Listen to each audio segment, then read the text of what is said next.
with the interview. Steve? Hey, Scott, thanks for the half hour of your show. Really appreciate it. You bet. I am here with an all-star, I'm calling it all-star trifecta.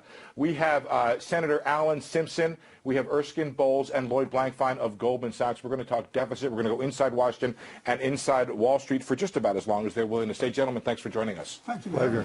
Erskine, I want to start with you. You made a comment before we came on that said they didn't talk about the fiscal cliff or Social Security in the presidential debate. What does that tell you about the state of discussion about the issue of the deficit and the entitlement problems in this country? People are never going to understand how critical this particular time in history is. We have $7.7 trillion worth of economic events that are going to hit America in the gut in December. And in Washington, they're doing nothing about it. Nothing about it. We should be asking these guys running for president and every guy running for Congress, what are you going to do? What kind of steps you're going to take? You know, if we do nothing, next year, you'll have the rate of growth slow to somewhere but like 3 to 5%. You'll have unemployment go up another 2% to around above 9%, and 2 million more people will lose their jobs. And we're doing nothing about it. I can't imagine it happening to Goldman Sachs. When you look at the horizon, what's coming, view of the economy, how serious is the fiscal cliff, and how seriously do you hear Washington taking the issue?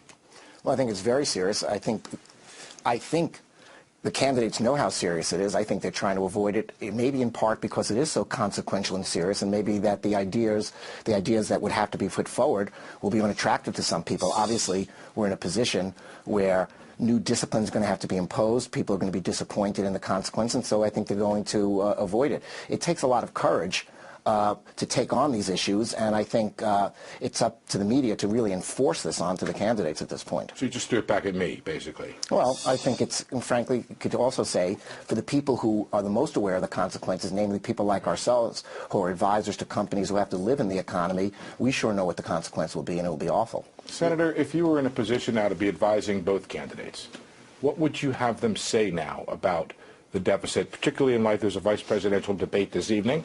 What would you like to hear from them? Well, I think you'd want to tell them what $1 trillion is. I know that's a silly exercise. Just say, well, let me tell you something about us, this country. If you spend $1 a second, you wouldn't hit $1 trillion for 32,500 years. And if you spend $1 million a day since the birth of Christ, you wouldn't be at $1 trillion. And the Big Bang Theory of the universe happened 13,600,000,000 years ago. That ain't even close to $1 trillion. We owe 16 of those babies. So start thinking, and then you're going to borrow 3,600,000,000 a day, every day. You're going to do that today, tomorrow. Every buck you spend, you borrow 41 cents.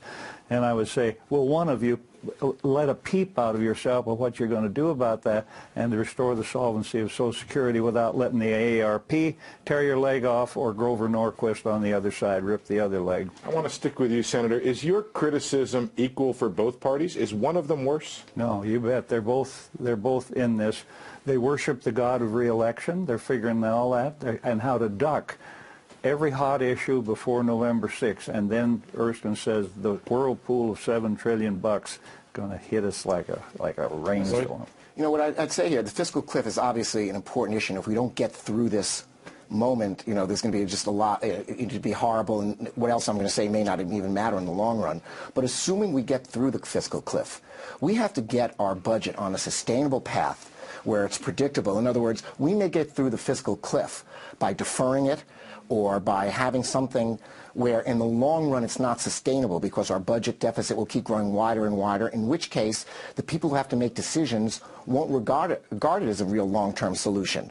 What we really need to do is fix the economy of the United States on a sustainable basis so there's some predictability, so people don't stand on the sidelines, and so they go and invest, and so jobs get created and other people come. Let me stop you right there. Yeah, sure. Are you hearing from clients when you look at what's happening right now in the economy, in the book of business that you guys see every day?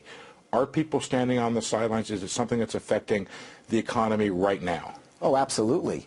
The fiscal cliff specifically is one of the major ways in which the slow recovery that we have could be completely derailed.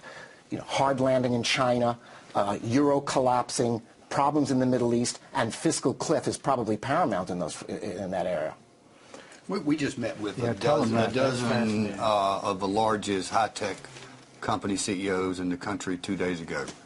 And they said, look, not only are they hoarding cash, but all of their customers, all of their suppliers are, because they are scared to death that we're going to go over this cliff and it could be a catastrophe afterwards. Let me just stick with you, Erskine.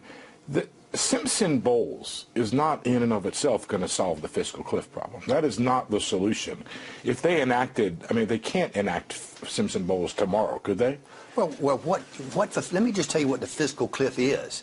It's the expiration of the Bush tax cuts. It's the expiration of the payroll tax.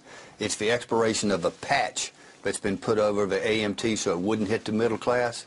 And it's these mindless, senseless, across-the-board cuts that were put forth as a part of a sequester, which came about because of the failure of a super committee. Every one of those issues is addressed in a long-term fashion so it doesn't disrupt a very fragile economic recovery in Simpson Bowles. Just take it from a different direction. Some people respond to fear and some people respond to opportunity. Take it from the other side. What if we came up with a situation tomorrow, you opened up the newspaper, and there was some conciliation. There was some agreement. It may not be everything that one side would want, somewhere in the middle, maybe even closer to the extreme that you didn't like. But there was some compromise that was laid out. What kind of a stimulus do you think that would provide? The confidence it would come about. Tell me what your answer to that question Huge. is. Think of all the money. How much would the market go up on that, Lloyd? I can't, the market is a separate person. I'd be a buyer of the market. Goldman Sachs would invest, we're not only advisors to companies, we're a company ourselves. We would be assuming that our business would grow, that companies would be making more acquisitions, making more investments, that we would be doing more financings, and we would have to get the people on board to make sure that we were able to provide those advice and those services. Senator, real quick. If they did a plan, they don't even have to go to our legislation. We've got it in legislative language. If they just did a plan that was signed by Democrats and Republicans alike, it would be what we call the announcement effect, and it would be tremendous. Okay, let's leave it there. We're going to take a quick break and come back. We're just starting to scratch the surface here with our all-star trifecta, Erskine Bowles and Senator Simpson and Lloyd Blankfein. A lot more topics to cover. We'll be back in just a little bit.